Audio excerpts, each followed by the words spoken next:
in office, I was very clear that in the immediate aftermath of 9/11, we did some things that were wrong.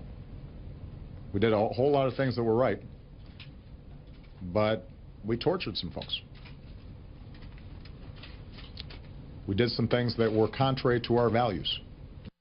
Were you surprised to hear the president actually say torture?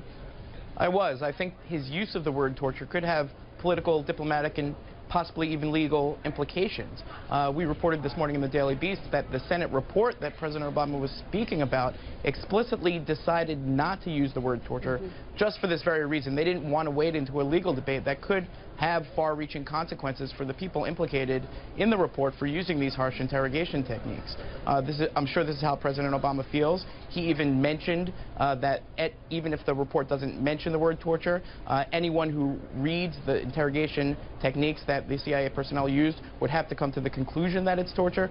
That's a sentiment that's shared widely in the human rights community and in the non-governmental organizations that have been advocating for the release of the report, but it's disputed heavily by those former CIA officials and the former Bush administration officials who authorized those very techniques. Gloria, this is obviously something that's been debated in the public realm and also even on Capitol Hill. Senator McCain has been very out front on this, unlike taking a different stand than many of his Republican colleagues. The president did say he understood why it occurred, given the fear that occurred after 9/11. And don't forget, this is an administration that authorized the declassification of memos about the so-called torture.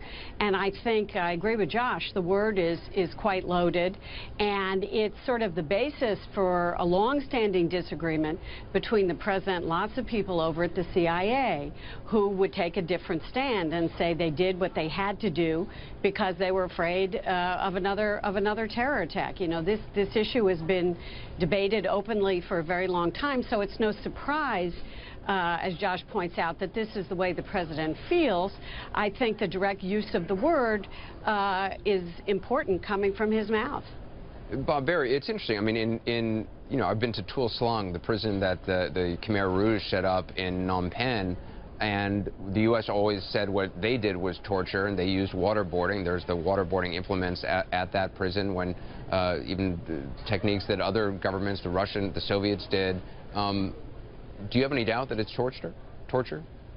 Oh, I think waterboarding's torture. It's been defined as such. You know, Japanese were executed during World War II for torturing Americans.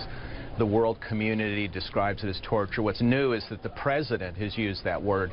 And it's a word, by the way, which CIA officers are not allowed to use. Even ex-CIA officers like me cannot use the word torture, aren't supposed to, because the CIA does not want this defined as breaking the law, essentially.